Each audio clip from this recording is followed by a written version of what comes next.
All right, here we go. So hi, welcome everyone. Thank you so much for taking the time to join me today. I'm excited to have this time with you and hopefully that I bring some good information to you. So my name is Alisson Molinares. I am the registered dietitian at Maxwell. For those of you who have not had the opportunity to meet just yet, and I feel like there is a few of you who I do get to work with, or I have gotten to work with. So today we are going to be discussing strategies for lowering cholesterol. And this is a topic that I think is very important because I discuss it very often. There's not maybe a few days that I go without talking cholesterol, and that's because it impacts a lot of us, maybe you yourself or a family member. But this is something that has affected a lot of us, and so it's important to talk about it. So before I even get started, I do want to just do a little housekeeping before I forget. If you do have any questions during the entire presentation, you are muted, but go ahead and put in your questions in the Q&A box, and I'll try to get to it at the end of the visit, of the group visit.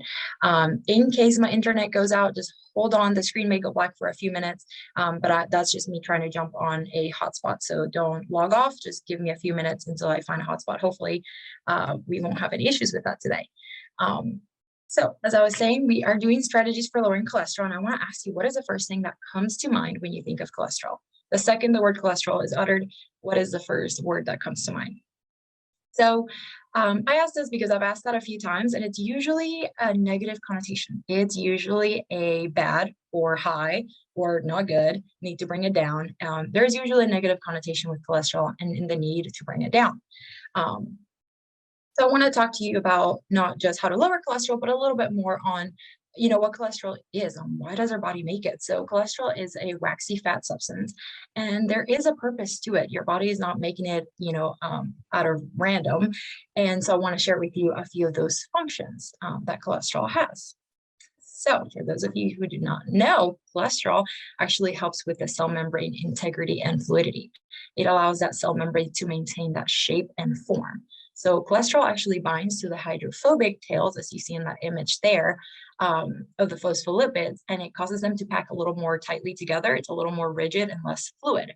Unlike plant cells and fungi cells, we don't have cell walls. Animal cells do not have cell walls, and so therefore, cholesterol is actually helping us maintain that shape. That's one of its many functions, a very important one, if I do say so. Now, cholesterol is actually also found in the myelin sheath, or the cover nerve endings, and it helps to protect, insulate, and helps with conductivity of those nerve impulses. So it is very, very important. We want to make sure those nerve endings are nice and protected. Now, it is also a precursor for vitamin D and bile acid, as well as many hormones, including cortisol, estrogen, testosterone, aldosterone. So cholesterol has really, really big important functions in our body, all over our body. I mean, it's touching hormones, it's important in bile acid production and our nerve endings, as well as our cell membranes, and that's all over. Now, some studies have actually found that there's an association between low serum cholesterol and increased death rate. So the lower the cholesterol, the higher the death rate in these studies. Now, there's also been some studies suggesting that a very low cholesterol can actually be associated with worse mental health.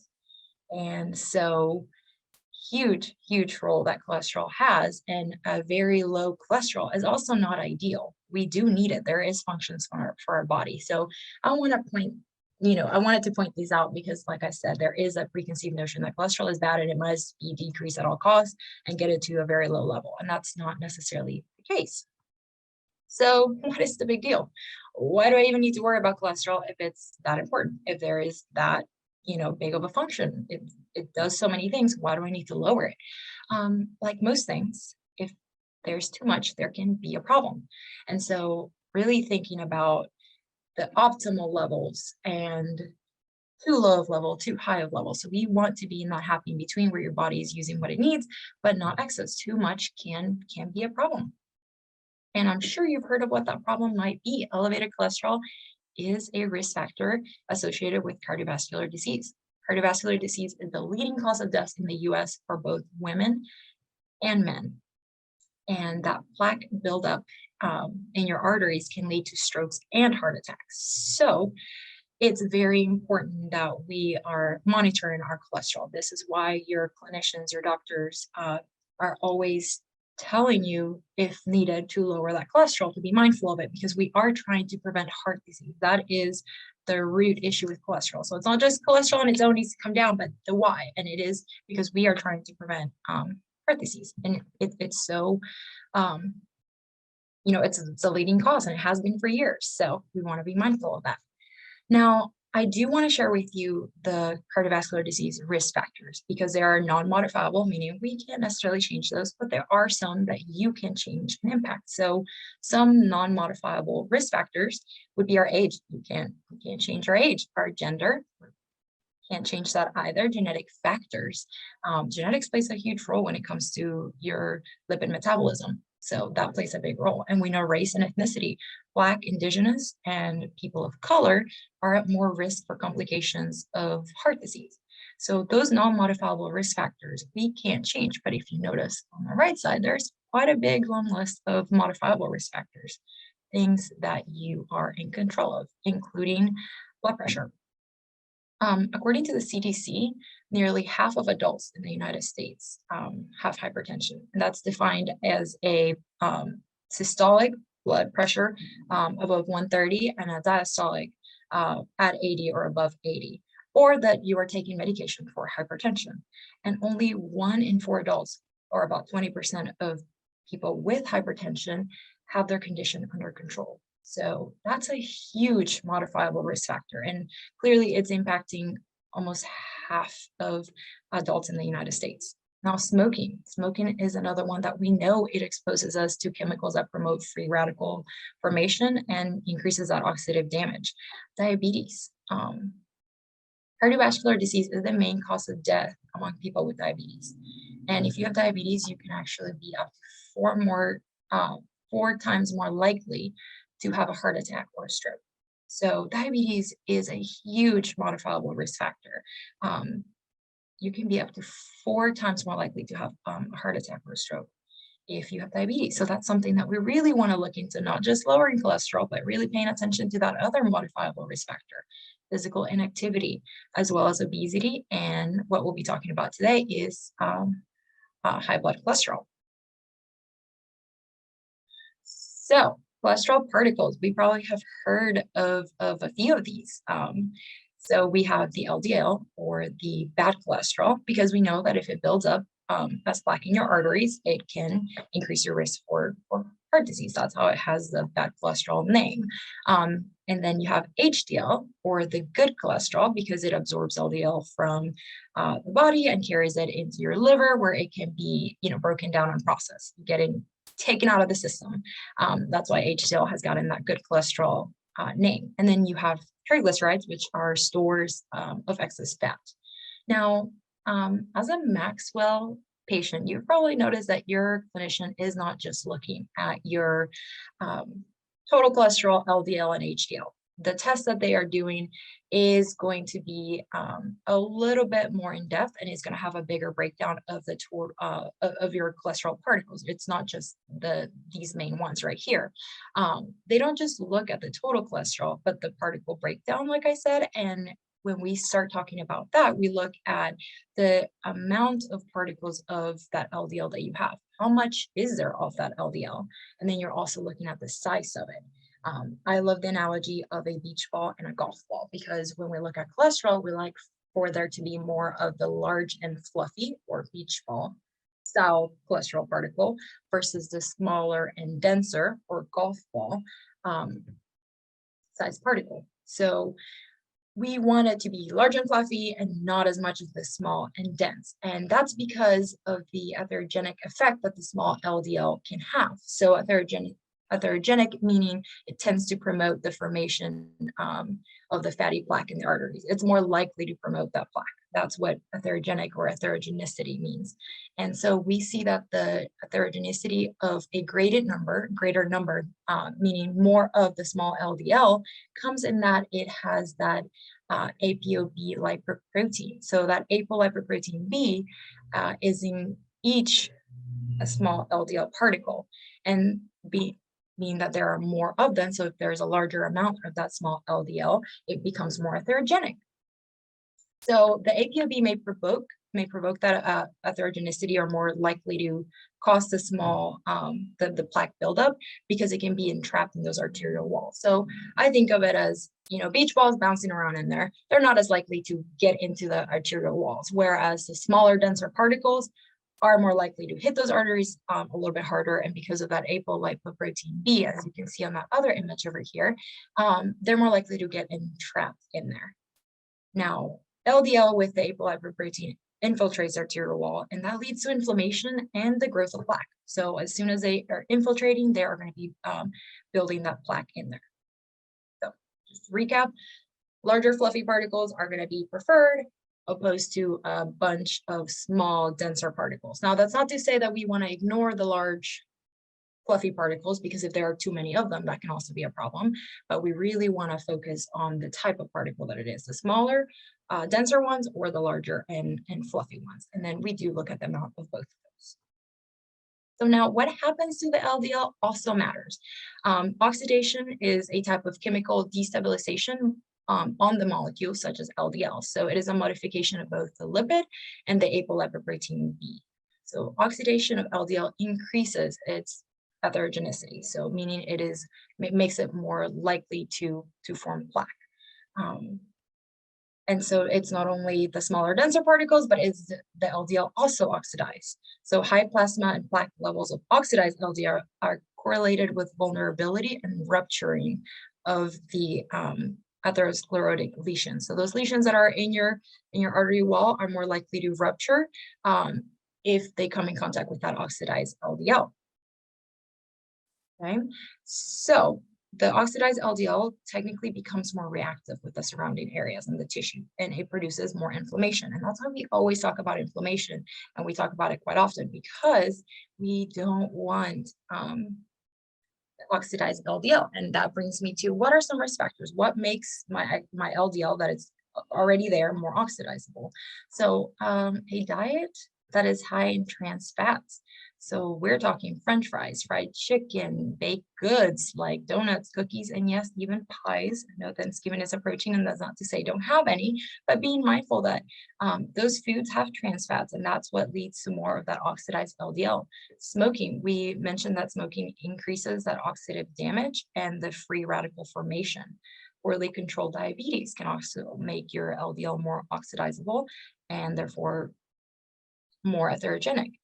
Metabolic syndrome, which often is a precursor of diabetes, can oftentimes lead to more oxidized LDL, as well as exposure to toxins through pollution and preservatives and stress. So those are all things that you also can help and work on to help decrease the number of oxidized LDL, which is, like I said, worse than non-oxidized LDL because it makes it more plaque forming. So just some risk factors that also, if you look at all of these things, can also help decrease cardiovascular disease risk as well. So they kind of go hand in hand.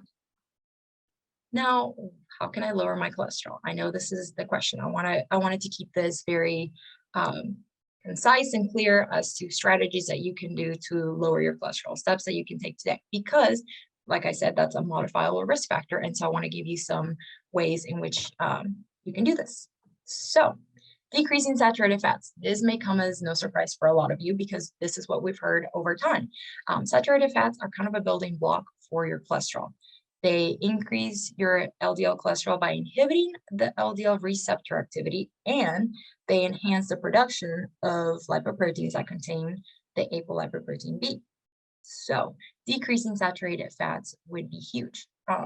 I know that I get the question often of, well, I see people that eat saturated fats all the time. They're eating, butter and beef, and, they have no issues at all with their cholesterol. So I do want to point that there are intrinsic differences in the regulation of lipid metabolism from one person to the next. And the way that you respond to saturated fats is completely, or can be completely different than someone else. Now, there have been studies themselves showing an association, if any of you have heard of some genetic testing, an association between the ApoE4 allele with a greater LDL response to saturated fats, meaning if you have that APOE4 allele, you're more likely to react to these saturated fats than someone who does not. So that just goes to show that this is why you may be eating no saturated fats, yet your body responds to them very quickly, where someone else may be eating them a lot more regularly and have no issues with their LDL cholesterol. So do know that there is a difference in our bodies and how they respond to these things. Now, I want to share that the Journal of American College of Cardiology actually found that a reduction in saturated fats had a protective effect against strokes. And I think that's a big deal because a lot of times we think that, well, new studies have been coming out that decreasing saturated fats does not necessarily impact all of the cholesterol, but it does have a protective effect against a stroke, which is one of the main things that we are trying to prevent.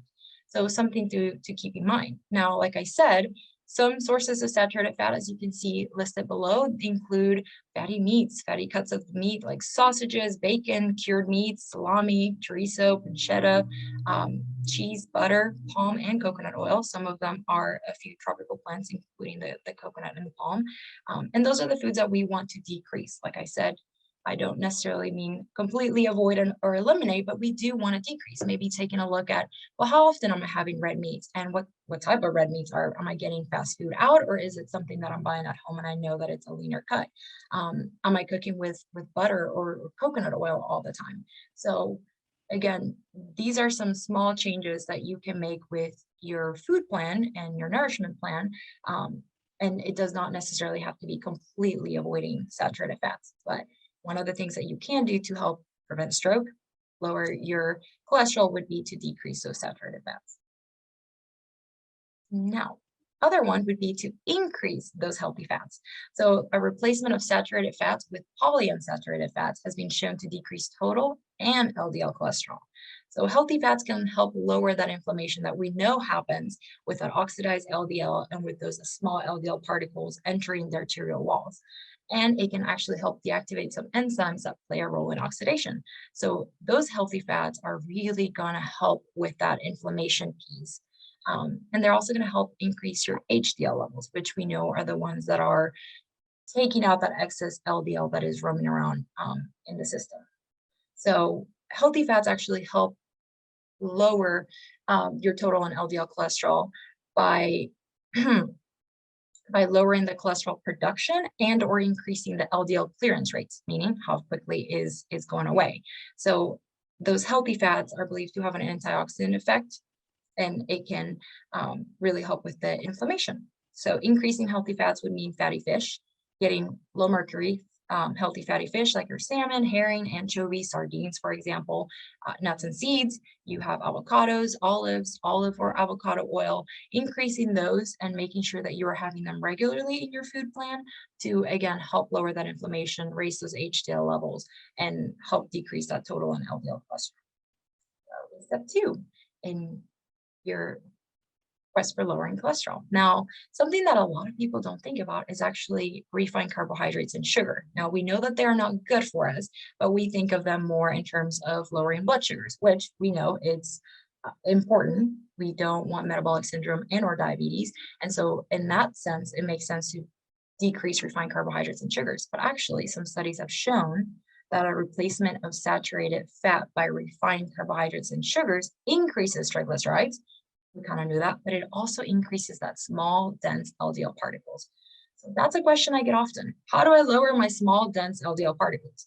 We know reducing the saturated fats and trans fats obviously decrease the large LDL particles, but it is the refined carbohydrates and sugar that actually help lower that small, dense LDL particles.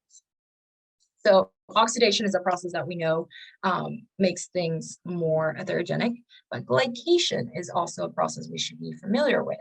So glycation is the non-enzymatic binding of glucose to protein molecules and can increase the atherogenic potential of LDL. So just like it says, it is binding that glucose to the protein molecules and increasing the heterogeneity. So we want to decrease the refined carbohydrates and sugars. An evaluation data from about 6,000 adults participating in the NHANES survey showed a positive correlation between added sugars and dyslipidemia, or a this meaning dysbiosis. You think of an issue with your lipids, and so it's showing that those added sugars can cause a problem with your lipids, and that's a study done on tons of people. So some metabolic abnormalities that are associated with glycation of LDL would include that glycated LDL is more easily oxidized as well. So not only is it glycated, but now it's more easily oxidized, meaning even more atherogenic. It also diminishes the recognition of LDL by the LDL receptors. And because it's changing that form, you're adding now glucose to it. Those receptors are not, when the LDL tries to attach to it, they are not recognizing it as well. It also increases the binding of LDL into the vessels, the blood vessels, which is not great. And it also generates free radicals and results in oxidative damage to the lipid and protein components of LDL and to any nearby molecules. So we want to prevent oxidation and glycation. So glycation is happening when the glucose is binding to that protein. We want to make sure we decrease the amount of those refined carbohydrates and sugars, therefore reducing our glucose intake slightly and preventing our LDL particles from also being glycated. Now, the next item, this is one that I preach about all the time, and that would be fiber. Fiber binds to cholesterol in the small intestine and prevents it from entering the bloodstream. So if you have a high fiber intake, you're binding that cholesterol and just taking it out. And that's exactly what we want. That's how we lower our cholesterol. Fruits and vegetables are also, as we know, rich in antioxidants and with natural anti-inflammatory properties that may help reduce the oxidation of LDL. So preventing oxidation, we're preventing glycation, and that fiber is really binding to it and getting rid of the cholesterol. We want to aim for 25 to 30 grams of fiber per day. I think that this image would be very helpful. And I discuss this image often because a lot of times we feel that we are consuming enough fiber, that we are getting to those 25 to 30 grams of fiber. And you may be, but a lot of times I'm noticing that we are maybe overestimating how much fiber we're consuming. So if you look, for example, at the vegetable section, if you're having maybe a cup of broccoli or Brussels sprouts at dinner time or lunchtime, you're getting maybe about 5 grams of fiber. If you're someone that, for example, does intermittent fasting, which can be great and beneficial, that means that you're getting maybe 2 meals a day. And that means that if lunch has 1, maybe 2 cups of vegetables, and so does dinner, you're maybe getting to the 20 grams of fiber, but not necessarily. And so I really want you guys to look at this chart, maybe take a screenshot of it and pay attention to how many cups you're doing. If we're trying to get to 25 and 30 grams, and maybe even higher, we really need to be consuming 2 upwards of 3 cups of vegetables per day. Now, there are other foods, obviously, as you see, that do increase that fiber, including chia seeds. I always recommend, working up on the chia seeds and trying to use that on a daily basis to act as a fiber supplement, if you will. Fruits also do have some fiber, but as you see, for example, a kiwi will have 2 grams of fiber. There are some fruits that will have more, but if you're only consuming a 4th cup of raspberries, you're not getting the 8 grams of fiber that you would from a cup of it. Legumes are great for fiber. You get a cup of black beans and you're consuming about 15 grams of fiber. So making sure that you use this, maybe put it on your refrigerator and work your way up to, guesstimating, am I really getting the 25, 30 grams of fiber on a daily basis? When I talk to patients, I will recommend that half of their plate is non-starchy vegetables, meaning this category right here on the left, where you're getting your asparagus and broccolis and Brussels sprouts, zucchini, squashes. We want 2 to 3 cups, half of your plate full of fiber. And fiber not only helps with binding that cholesterol. Fiber also helps improve digestion and absorption. Most of us know that if we don't consume fiber, we may struggle with constipation, and constipation can actually prevent you from excreting that excess cholesterol. So detoxification is very important, and fiber also helps with that. It can help reduce blood pressure, which we know is another risk factor, modifiable risk factor for cardiovascular disease. It actually helps with reduce the risk of colon cancer, and it can help slow the release of glucose into the bloodstream.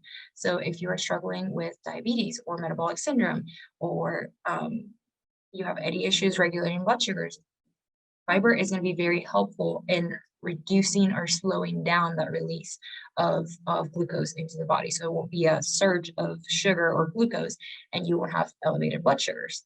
So many, many important aspects of fiber, and they all play a role in helping with that cardiovascular disease. So making sure we're getting enough of that is huge. Now, increasing exercise. Now, a lot of us know that exercise is important, but did you know exercise is actually associated with optimal HDL levels? We know that getting at least those 30 minutes of moderate to high activity can actually boost those HDL levels. And like we said, HDL helps bind that excess LDL from the body, take it back to the liver so it can get processed and taken out. So exercise is going to be very important with that. Exercise can also help decrease triglycerides. You're burning those excess stores of fat.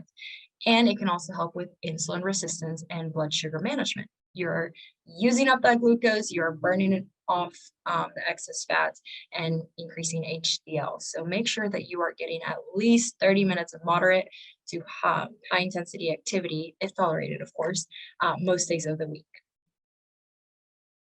Now, something some of you may be familiar with, there are some supplements that can help us with our cholesterol and help us lower our cholesterol. One of them is Psyllium fiber. So it is a fiber supplement. So it helps support satiety, keeps you full longer, helps support your weight as well.